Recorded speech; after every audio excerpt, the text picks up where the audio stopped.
Hello and welcome back to the Digital Publishing Podcast with Simon Mellins and Simon Holt. Episode 16, Starting Out Right with Andri Johnston, Digital Sustainability Lead at Cambridge University Press. In this episode, we discuss the reality behind digital sustainability in publishing and Andri's inspiring journey.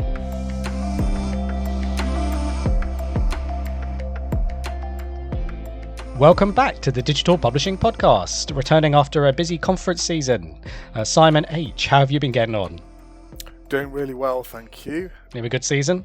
Yep, super busy time, but the only thing worse than being busy is not being busy. Quite. So glad to see you and glad to be back doing this. Yeah, it's great to have you back again.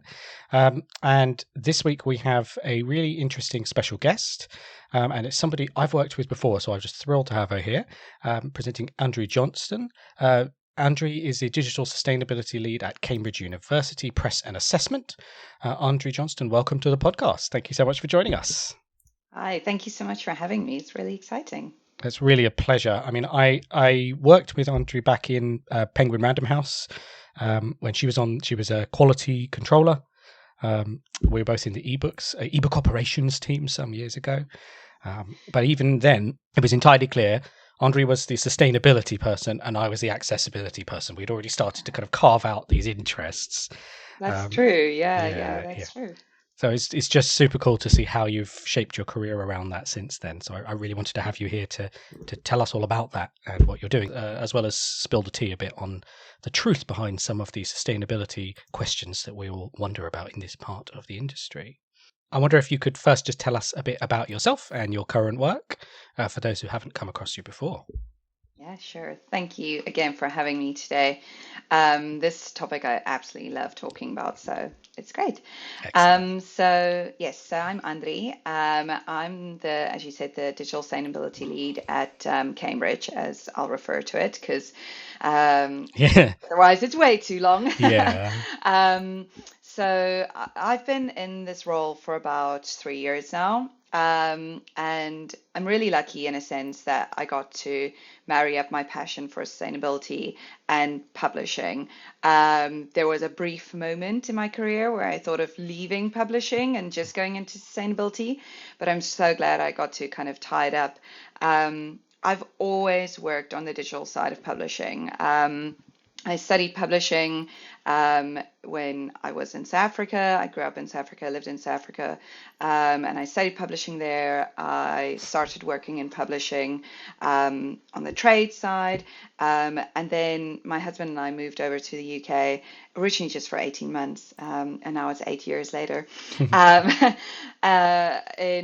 think it was 2018, we moved over, and I started at Penguin Random House, and it was really great to kind of get to know the world of UK publishing. But even there, as you say, Simon, I was very drawn to like all of the sustainability things that were happening in the company. Right. And I then kind of pivoted a little bit to working to going to academic publishing, still staying on the digital side. I came to Cambridge and I was a product manager on various mostly on the digital book side, a little bit on journals, but mostly on the book side still. But during lockdown, I started getting involved in any case in sustainability stuff at Cambridge as well. And during lockdown, we hosted a conference, the ALPS conference, and that one was focused specifically on sustainability and accessibility. We had to pivot the whole conference to be online and all kinds of things like that. And found out I was asked to chair one of the sessions, and in the session, one of the speakers, who we'd already been working with on the sustainability side for print, spoke about a tool called Dimpact. And I was like, ooh, what is this? And she was like, this tool can be used to measure the carbon footprint of websites. And that became my lockdown project. What did you do with it? Well, the exciting thing is, so the tool is basically allows you to look at the emissions from your hosting, from users, from all of your website, and then work out the carbon emissions. I applied for we had like an innovations fund, and I applied for that, and I said, can I do this? And they were like, yes. While you still do your real job. Right. So I was like, okay. And we were able to produce a little pilot with some numbers. And it was the first time that any kind of publisher at that level was able to produce some numbers. We did it on our Cambridge Core platform, which is our books and journals. And I kept on doing that for about 2 years. And then I was kind of at this crossroads. There were changes happening in the team. And the business decided, well, we need more focus on digital sustainability. We have a very strong sustainability focus and team. We have a cross-functioning sustainability team. And they created this role, and I moved into technology, which is completely different from the editorial side or the production side of publishing, but also really exciting. So now I act kind of as a bridge between the two worlds, which is really exciting. So yeah, so that's kind of what I do and where I am now. And, this is super interesting because I think certainly sustainability has been something that we've started to think a lot about in publishing over the last probably decade or so, right? But certainly the past half decade.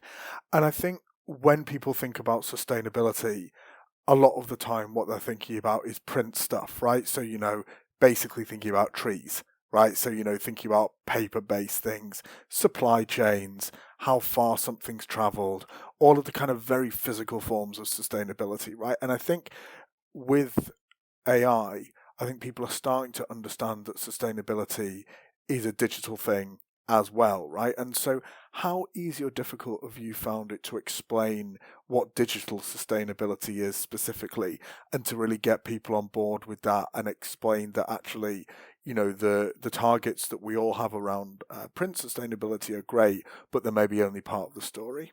Such a good question. I mean, just to set it out firstly is that the majority of any publisher's emissions are in the physical supply chain. Probably up to like 80% of your emissions come from your physical supply chain, because of how widely we distribute. The paper and the printing industry traditionally has not been very sustainable. They're making leaps and bounds at lowering that. But things like transport is just, the emissions are high, flying. Books are heavy. Books are heavy, very, very heavy. And sometimes they have to be flown very quickly around the world and those kind of things. So that is, for most publishers, that's a focus. And that is, I truly believe, the right place to have the main focus. However, what we've seen over the last couple of years is this huge shift, especially in the academic and the education sides of publishing, to digital. And COVID only kind of extrapolated that. It just made it happen even quicker than we were even planning to do it. And there are a lot of advantages of going digital. Accessibility is one of those advantages, if products are created in the right way as well. But we didn't really consider the digital footprint. We have a term internally that we use where you say you have a carbon benefit, because we ran into this exact problem where people would say, oh, well, I'm moving things to digital, so my physical footprint is basically zero, so I have no carbon footprint. And we'd say, no, well, you're moving your carbon emissions. You are lowering them, because we know that digital emissions are anywhere, depending on what you include in your calculations, anywhere between 50 and 80% lower than a physical product. But you're actually just shifting those emissions. So we say you have a carbon benefit that you're creating. When I started off in this role, literally all I was trying to do is get people to understand that there was a digital footprint. And even though I'm not, I'll be very honest, I'm not a big fan of AI. I'm very aware of the impacts of it, and I believe it's a very powerful tool. but that it's not being used in the right way. Um, and but one good thing that kind of has come from it is that now when I talk to people about data centers, most people understand what data centers are because that's been in the news. Right. And so it has in some ways made my job a little bit easier. Right. Less explaining. Yes, yeah. So I don't have to put pictures of data centers in all my presentations anymore because people know what they are. Um, so that's been a huge shift to helping people understand that there is a digital footprint. Understanding the magnitude of it and how it's growing, that is the challenge currently that we're facing. But at the same time, I think we're at a place where we're starting off in digital. If you think about the how old publishing is, and we have the chance now to do it right from the start. And that's kind of my kind of stance around the digital footprint. It's small now, it will grow, but we have the opportunity to do it right now. Right. I love that. So do you think, as we're talking about this kind of growing awareness, is it too focused on carbon footprint, as carbon as a kind of binary measure of environmental impact? Well, the thing is, my experience has been that you can't make change if you don't have some numbers. Especially if you think about, in publishing companies, you're not going to get funding or resources or anything from senior leaders if you don't have some numbers. So I think it is really important to have some numbers, and that's where that DIMPACT trial helped us to kind of launch what we were doing around digital sustainability because we could see we had some numbers. Personally, though, in the digital field, the we have carbon, but the focus for us to think about improving should be around energy usage. When you think about the rest of sustainability and the rest of our supply chain, we have lots of different data sources. You have fuel or you have electricity, but you have so many different kind of data sources and points that you need to improve. Where on the digital side, we have one. If we improve our energy efficiency, we will bring down carbon emissions. And what about when those energy sources are not as carbon intensive as others? Right? How does that balance out? Well, that's part of the problem because when I started out as well, people would say to me, "Oh, but it's fine. All the grids will just become green," and it's a very European mindset that we have to say that. Where I come from South Africa, I'm very aware that grids are not created equal. In South Africa, the grid is powered by coal power. There's a national grid. Everybody has to use the same national grid. Yes, people have transitioned to their own solar, but it's not the national grid. And that's the kind of things that we need to keep in mind. So it's not a case of everything will just greenify, and we don't have to think about how we're actually improving our products. And that becomes quite important because it has such an effect on our customers as well. I can't talk about this without talking about accessibility as well, because we, at least on the education and academic side, produce content for people all around the world. And we produce content for people in sub-Saharan Africa who have data poverty, have lower bandwidth, that kind of thing. So, at the same time as putting more pressure on them around carbon emissions, creating more carbon emissions by distributing there, you're also making it harder for them to access your products if they're not efficient. So, yeah, they're very interconnected. So just having grids become more green is definitely not the answer. So, yeah. Absolutely. And I think, if, without sort of getting too deep and meaningful here, I think if you look at history, it's very rarely a straight line, right? I don't think I really believe in the kind of Fukuyama sort of a determinist view of history, right, where we're all moving in a straight line. actually the way this often works is a kind of 2 steps forward, 1 step back, and any changes or improvements we need to make happen, right? They don't just happen sort of naturally by themselves, right? And so, moving on to something we have both talked about earlier, just a little bit more about AI, which is, whether we like it or not, and I think, many people, you included, and certainly me included, have pretty mixed feelings about AI. It is here, and it is, a big part of everything that we do, and certainly in the publishing industry, it's becoming really important, right? It certainly has some great upsides, and certainly as an accessibility professional, I think AI does have the potential to make lots of things much more accessible at scale, which is really exciting. On the other hand, we also know from an academic publishing point of view, the reason that people read things by Elsevier and by Cambridge and by other publishers is because they believe them to be true, right? And we know that AI sometimes gets things wrong. And so when we're thinking about a kind of impact versus benefit calculation, as it were, in terms of AI from a sustainability point of view, it would be really good to understand how you think about it. I think it's very easy to either, think AI is great, a silver bullet for everything, which I think we can all agree it's not. But also, I suspect it's quite easy to say, right, AI is bad. It's, creating all of these data centers. They're creating, lots of emissions, etc., etc. How do you think about this, and how do you come to a kind of a nuanced conclusion about all of this stuff? I mean, I had a existential breakdown at first, and then it got better.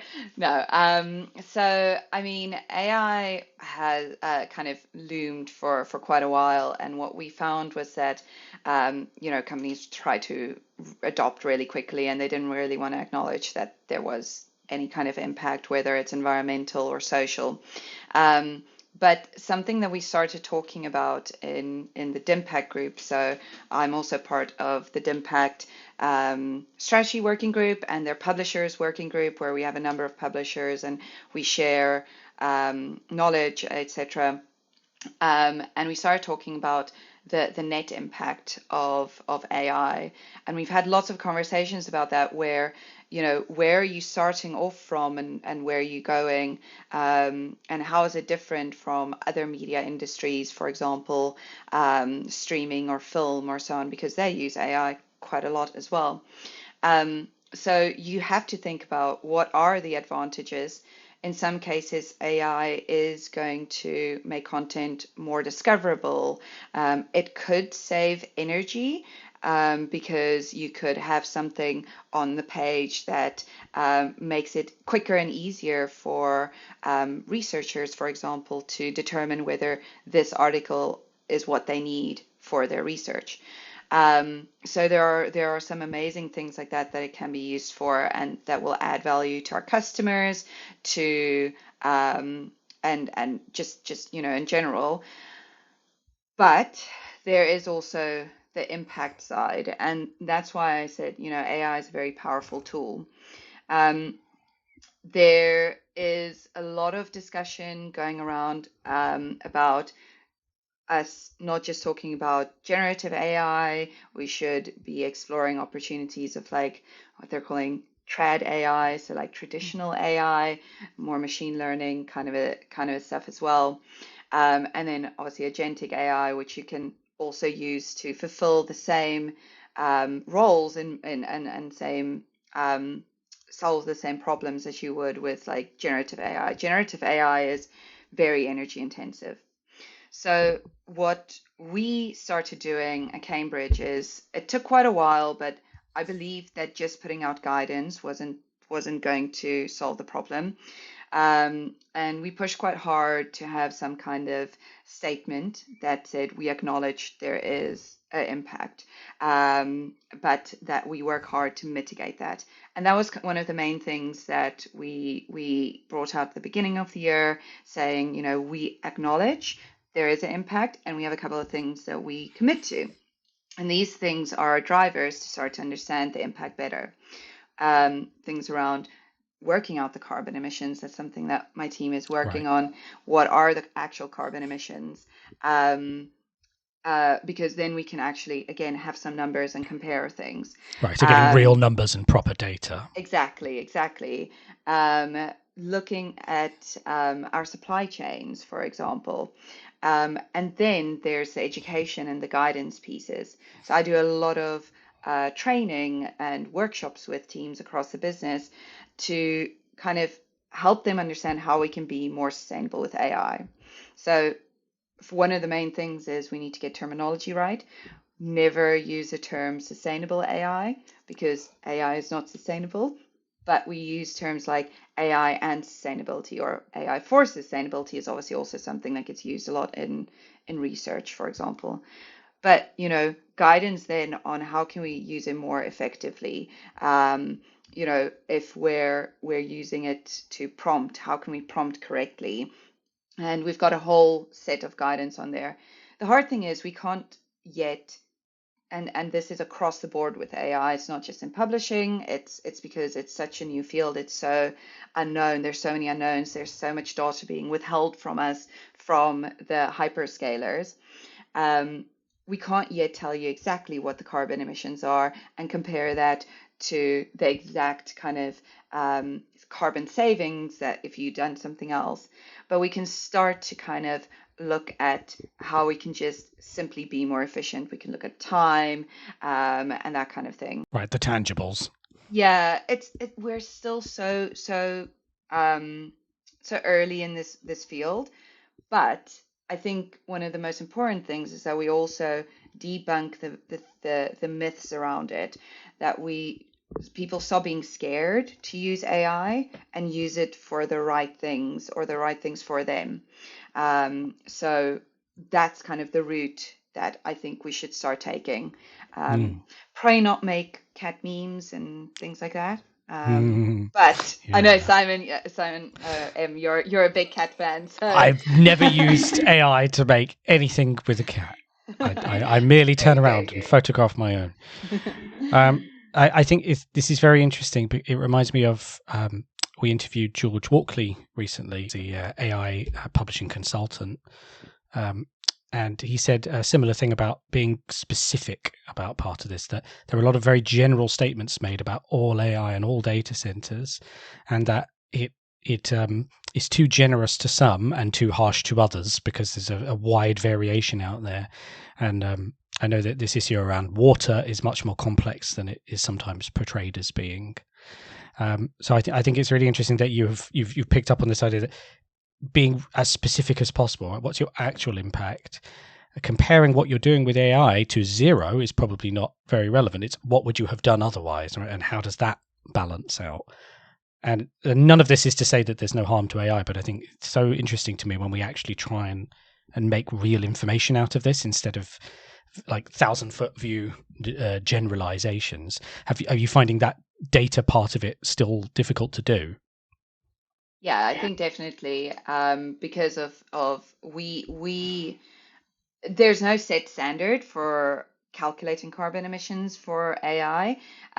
Some prefer a token-based use. Some become very abstract, and you talk about the technicalities around, inference and things like that, and people just don't understand that in general. Right. So we go for calculating emissions according to tokens, which then can be related back to finance, which Correct. Is another way of kind of understanding impact, where you're spending X amount on AI, this is your carbon, and you can compare those two costs. Lots of times in sustainability, we talk about carbon costs and comparing carbon costs to financial costs and those kind of things.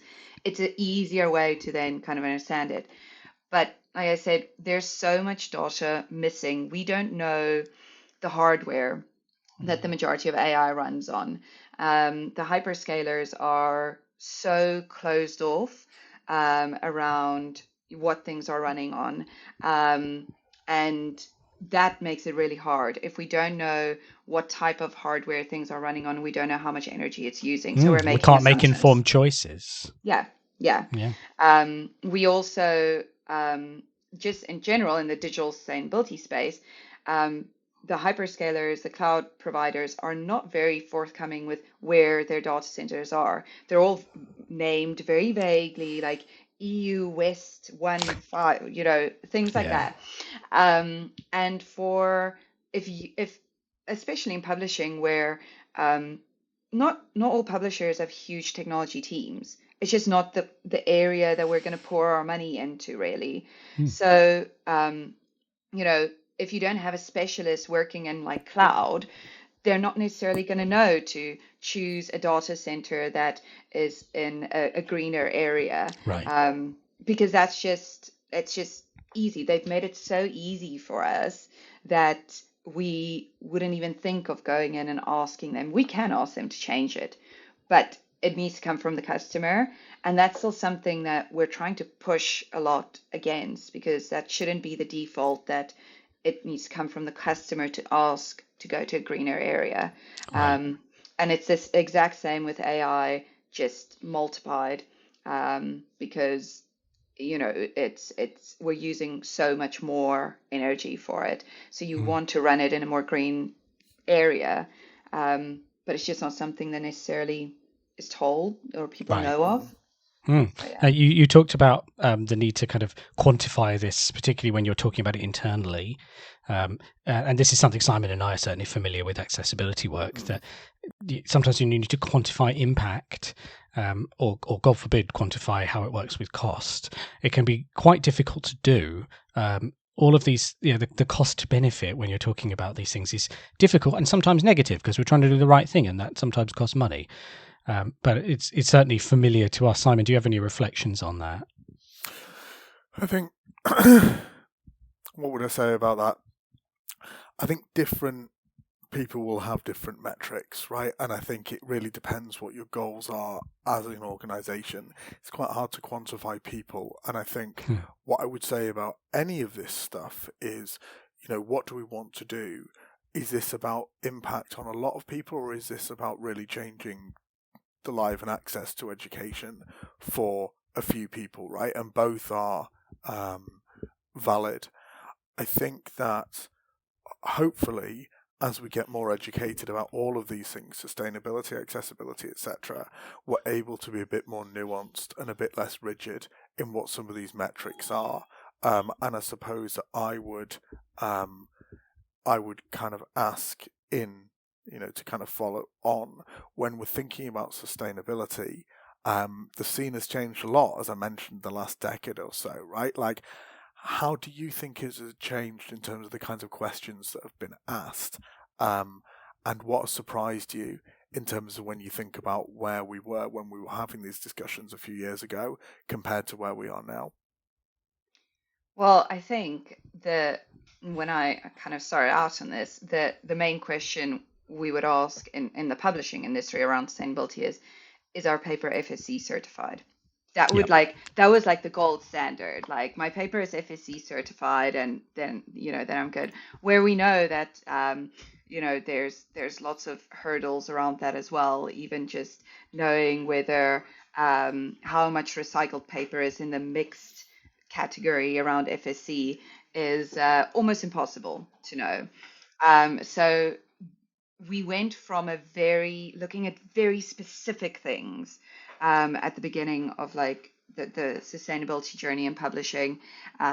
Look at paper or ink or so, and it wasn't necessarily carbon focused. It was more focused on the use of chemicals and things like that. And I think the publishing industry was slightly more ahead when it came to the like ethical side of publishing around human rights and that in the supply chain and anti-slavery. And then I think with the Paris Agreement, carbon became more important. We had things like the school strikes happening in just before COVID, and people started talking more about carbon. It became more important. There were a lot of legislation that came in, especially from the EU, and we had a political landscape, I think, that really pushed for lowering carbon. And that kind of was great because a lot of publishers started setting carbon kind of targets. But I think it's kind of the pendulum's starting to swing back a little bit to people retracting their carbon targets, and it's all political. Like there's so much politics around it. So people aren't getting reaching their targets, but it's not that important anymore. So it's voluntary, or it's not the legislation isn't as strict anymore. So the orange effect. exactly, yeah.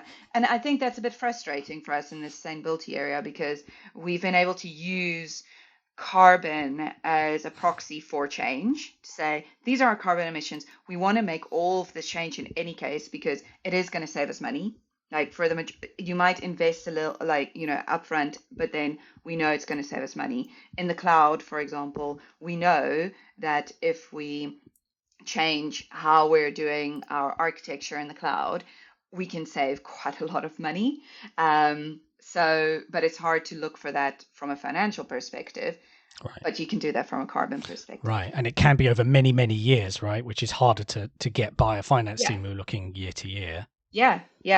And I think the thing is, if you don't have the commitment from like senior leadership that you have some kind of targets or that this is important, then it's very hard to make those incremental changes over a number of years as well. So I think it's become a little bit more challenging over the last kind of, I'd say, 2 years, a year and a half, just because of the kind of flip in the legislation and the political landscape. Right. Yeah. Andri, I wanted to pull back a little bit from some of the detail here and talk about kind of professional development, because we have a lot of, I actually noticed from conferences, a lot of quite young listeners earlier in their career, or people who have transitioned into publishing. I mentioned at the beginning, you've done an amazing job of being seen and heard with this kind of very positive and practical message. Do you have any advice for people earlier in their careers who want to pursue a similar path and actually make an impact through their work?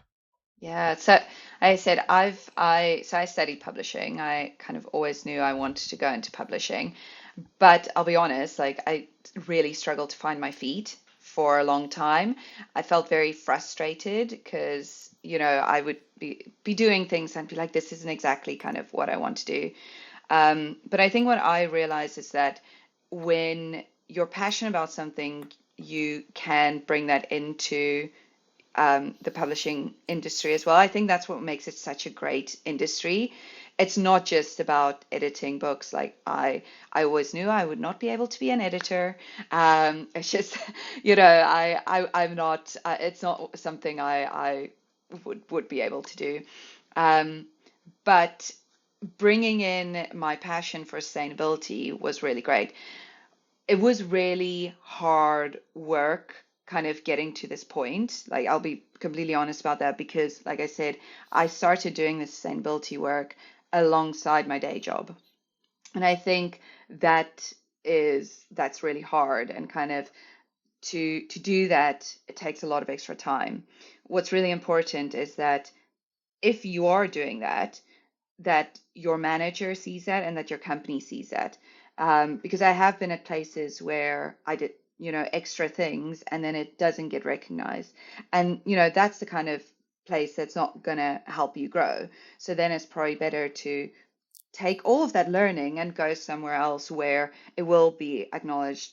So I think there's a lot of hard grafting to like get there. But if you want to, especially take a route in publishing that's slightly out of the ordinary, it's good to kind of combine it with what you're already doing. So yeah, that's kind of kind of how I feel like I ended up here. Yeah. I'm nodding along vigorously, right? Because that's how it was for me with disability inclusion and accessibility as well, right? It didn't start off as being my job, but over time it became my job. And I think what I would say to people, and I don't know if you would agree with me or not, it is actually important to do more traditional publishing things to start with, because it makes you understand the context and the environment you're working in, and that allows you to understand more how you can pitch what you're passionate about as being helpful for the organization and in real keeping with their goals and what they want to achieve as well, right? I've obviously been passionate about accessibility and disability inclusion my whole life, but actually if I tried to go into a publisher and just say, well, I think we should do this because I think it's cool, I'm probably not going to get very far, right? But by having those years working in the kind of core publishing bits, you start to understand, I hate this word, so forgive me, the synergies, right, between what you care about, but also where the company's going as well. And at some point, hopefully you can find a way to match up the two and make the company realize that it's in their interests to really focus on this area. And sometimes it's just right timing, right? Whether it's, a political thing, or whether, in my case, it's around the legislation, etc., or whether it's because there's leadership who really cares about this stuff. But, as you were saying, if nobody knows that you're doing it, it's quite hard for you to get that visibility. So I think I always say talking about it is almost as important as doing it. Yeah. Not quite, but almost. Yeah, I mean, maybe just to add to that is that I 100% agree that I talked about me being kind of that bridge between the two worlds, and I was very intimidated going into technology because I wasn't from a traditional technology background. But what I realized is I stepped into this world of architecture, which I didn't understand, but the colleagues I was working with who were part of this traditional technology background and world didn't necessarily understand the publishing side of the business. So it became really, really nice. We have this great relationship now where, I can support those colleagues on them understanding, and they support me on the more technical side. And I've found that I really enjoy the technical side more than I thought I would. So, that's really great. And then, on timing as well, I got this role when I was 6 months pregnant. And, I was in the role for like 3 months, and then I went to maternity leave. And I think that's something, especially for like women in publishing, or when you think of transitioning, don't, you feel a lot of like almost anxiousness around that. But when you have the right support and you've put in the work and people see what you've done, like you don't have to be anxious about those kind of things. The roles will, you'll get those opportunities. So, it just goes to show, you can go off on maternity leave and come back and still do the job. And it's a bit harder with a toddler, but, so I think, timing is also one of the big things. Yeah. It's so interesting that all three of us are connected by this idea that being able to bridge different parts of a company has been so instrumental for our careers. I've pretty much since the start of my time in publishing tried to do the same thing. It was always about bridging the publishing bit with the tech bit, because you get lots of people who are very fluent in one language and perhaps not as much in the other, right? I think there's such a huge place for people in the industry that can bridge those worlds effectively, rather than always being just a specialist in one of them. Right. Who can be translators, basically. Yeah. I love that. And so many people come in just wanting to be editors still, but I think it's so great that we fly the flag for all the different ways you can be involved in publishing and all the different skills you can apply. Totally. Absolutely, because I think often, and I'm going to talk as somebody who wanted to be an editor when I started, and who was an editor for a bit. Actually, often when we say we want to be editors, what we really mean is we like working with people, we like talking about ideas, and we want to help increase the impact of academic or knowledge and science, or if you work in trade, of great literature, etc. Actually, there's loads of ways to do all of these things outside of being an editor as well, right? And I think that's something that is not always super clear if you don't work in our industry. Yeah. So just moving forward then to, the future, right? 2026 is flying by. I'm sure it is for you. It certainly is for me. So what do you have on the horizon this year and beyond in terms of exciting things that you've got coming up? Yeah, so I have a couple of conferences coming up that I'm speaking at. So I speak at a lot of kind of publishing conferences around digital sustainability. Obviously, a lot of that has shifted to AI as well, including AI. So I've got a couple of those coming up over the next 2 months, which is really exciting. And we always have a really big conference at the end of the year called Green IO, which is it's a technology sustainability conference. But for me, that's quite the nice part of then kind of stepping outside of publishing, going to the technology side and seeing how much we have actually achieved in the publishing industry compared to traditional tech. Why do you think that is? Well, I think maybe we just don't overthink it necessarily as much. And like, I don't know. I don't know if the traditional tech industry is so embedded in how they're already doing things that it's very hard for them to shift away. But yeah, and maybe also because our customers actually ask us to do a lot of these things. Right. There's a lot of customer pressure to can't just publish about sustainability, but not be more sustainable. Book people are different, maybe. Yeah, but people are different. Yeah.